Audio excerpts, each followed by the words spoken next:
For today on Greaser Nuts, we're going to tear down a 1998 Jetta TDI. Well, here we begin. I think I am tearing down a Jetta on the surface of the sun. Apparently my camera decided to expose things a little bit. There we go, we fixed that. First step is to open the hood and take off the front bumper cover and the bumper. Here I'm draining out the coolant. And the AC system didn't work on this car. It didn't have any pressure, so that saved me having to have Freon taken out of it. Pulled the core support out and the radiator and the AC condenser out of there, and now I'm fiddling with wiring, which is basically probably half this job, is fiddling with wiring. The main point of this was to pull the engine out of it, and then I thought, well, while I got the engine out, I'll just start taking some other parts out, and next thing I know, I basically took everything out. Here I'm filling with the power steering reservoir, and here are more electrical connectors. It got to the point where I started labeling them because I couldn't keep track of all the different plugs. So if you see a little duct tape tag on each end, that'll help me identify what elements in the wiring harness were there. Oh, I just ripped out the intercooler on the turbo. That was that last thing where I was laying on the ground. Here I'm disconnecting the AC condenser hoses and the wiring. And here I'm filling probably with the transmission linkage. I don't know why I'm on the ground right now. Oh, there's some more turbo parts up there. Back on the back of the engine. That's where the turbo is in the TDI. I don't know what I'm doing right now.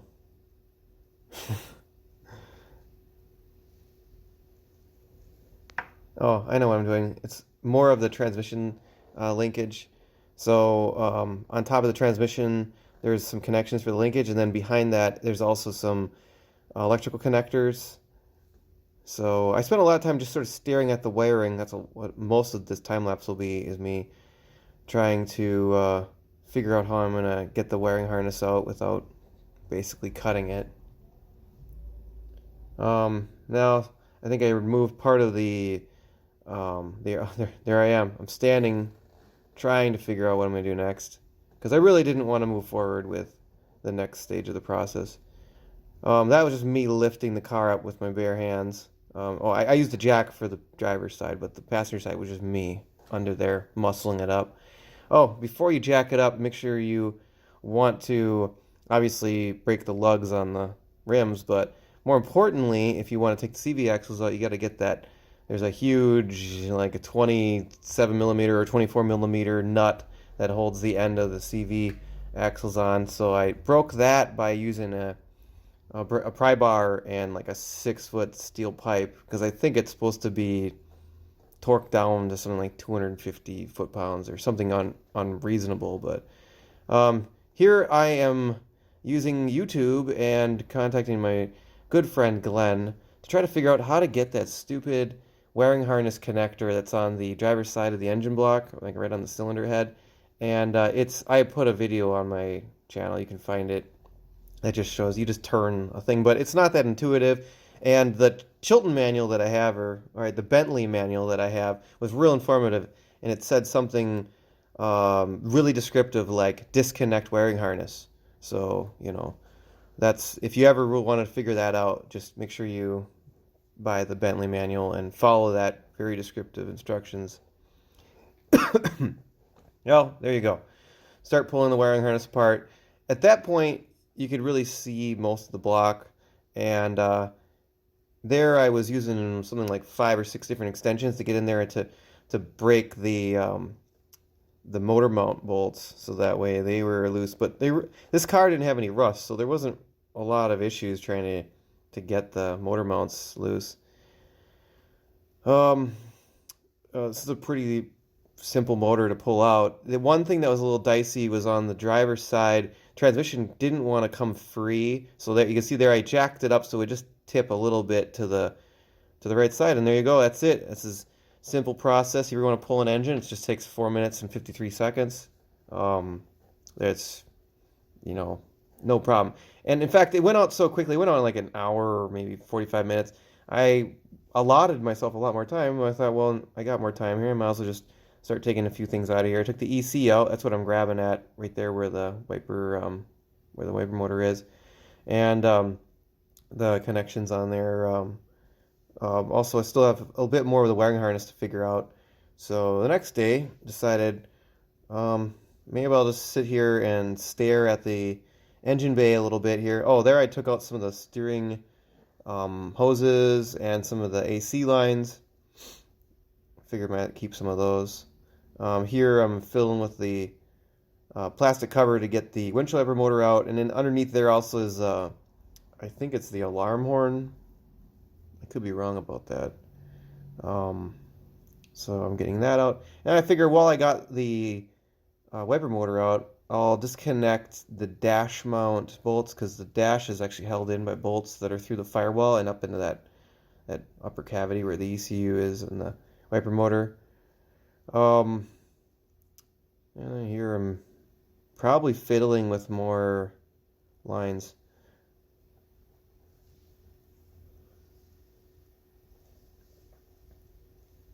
Basically, just kind of grabbing anything out of here that was TDI specific or anything that might be useful in the future. I wanted to get the struts out because the previous owner had put in some Bilsteins, so I disconnected the where the struts are, and also like where the ball joints connect to the suspension. Oh yeah, and then right there I'm disconnecting the steering rack, because I figured if I can get the CV axles out and then the tie rods disconnected, then I can take the steering rack out too. It's a lot easier. I mean, if you have the engine out to do the steering rack, in fact, it literally just meant me disconnecting the 4 main bolts and obviously disconnecting the suspension and then pulling it all the way to the passenger side and then just lifting up because there's no engine in the way. But if you have the engine in the way, the service manual basically shows that you have to support the engine, because the engine, the two motor mounts in the back, like the transmission mount and then the rear engine mount, actually mount into where the steering rack is attached to. So it's a hassle in order to take the steering rack out from on the underside, and you have to support the engine and then do a bunch of other stuff. But by taking it out right now, that was nice.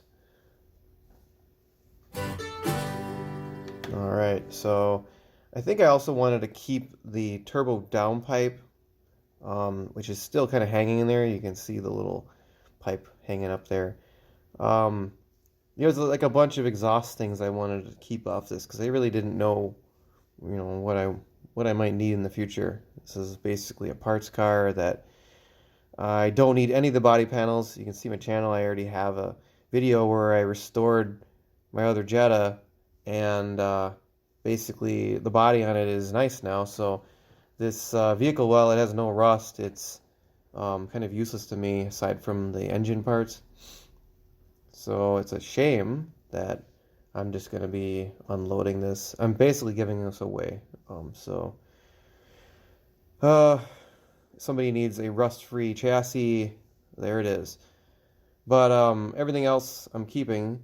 On the fender there is where I had all of the wiring from the engine, and I wanted to pull it through the firewall, so I decided, well, let's just get in there, take the dash off. About 3 years ago, I had to do the awful job of replacing the heater core on my other Jetta, and it's horrible. It was I honestly, lifting engines out of my Jetta or my van and rebuilding the whole block was an easier job than doing the doing the heater core here. So I'm moving the center console out of here, so that way I wanted to keep the shifter and the linkage, so I had to take all these center plastic parts out.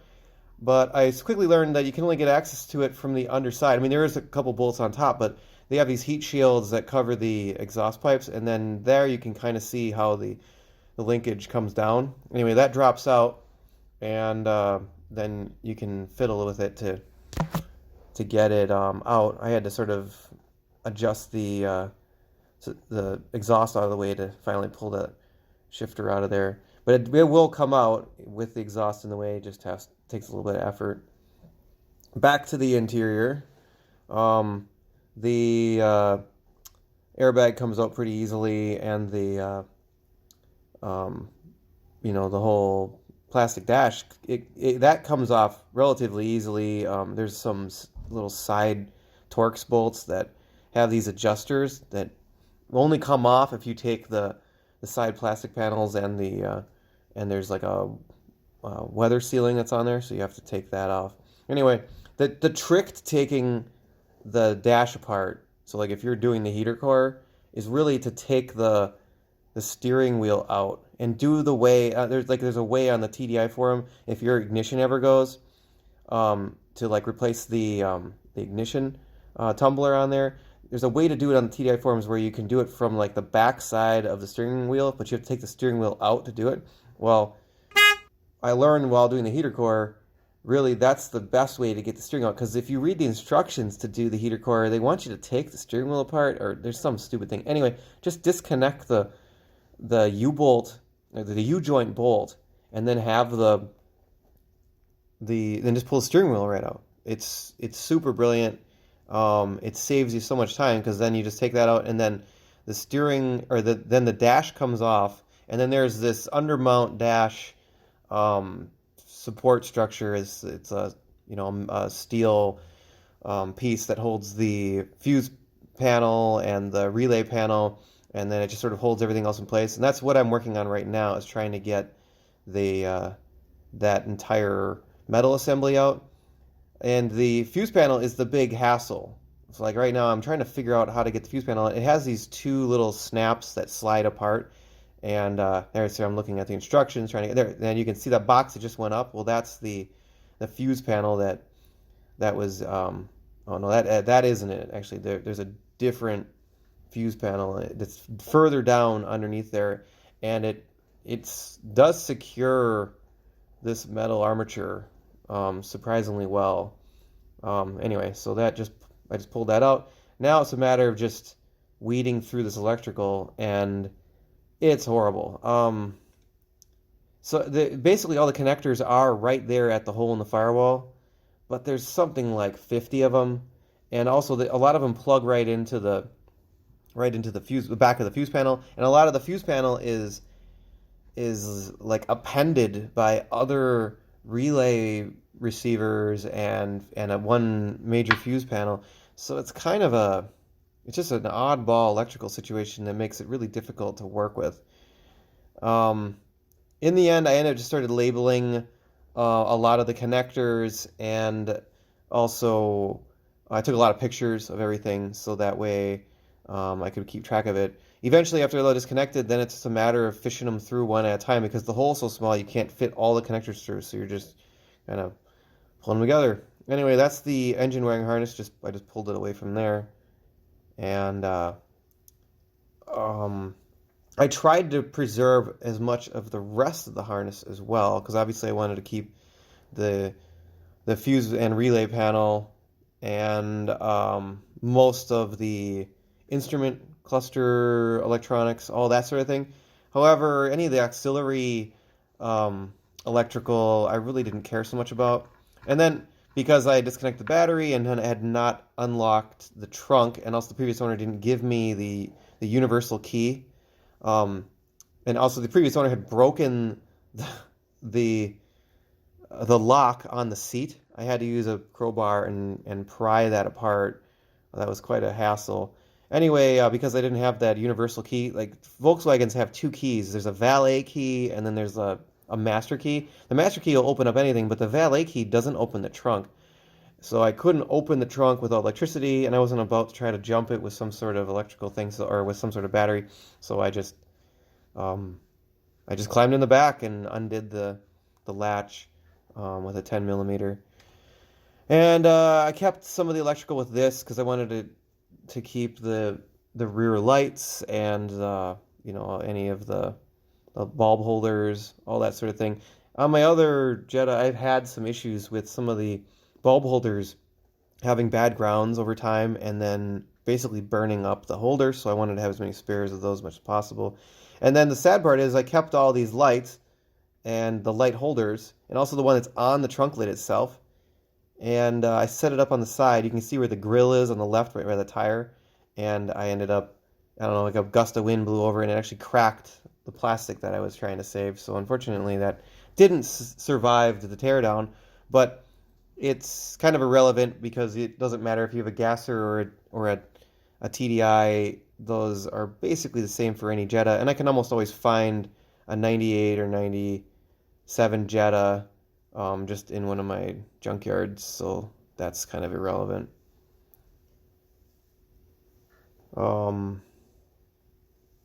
Yeah.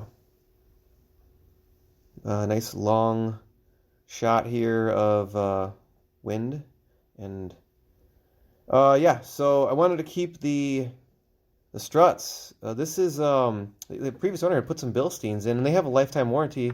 So I'm gonna check these to make sure they're all right with a coil compressor, and if they are not up to par, I'm gonna send those back in and get replacements. I've had Bilsteins on my car for a long time and I like it. Also trying to preserve as much as I can of the brake system on here. This unit has like a hidden Allen bolt up on top. You can kind of see it behind the gas tank there, but I thought there was only one because it looks like there's just one, but it's actually uncovered a bunch of grime. It takes a little bit of effort to get that out. Anyway, that's basically it. After that, I had finished up, and that was the end of my teardown.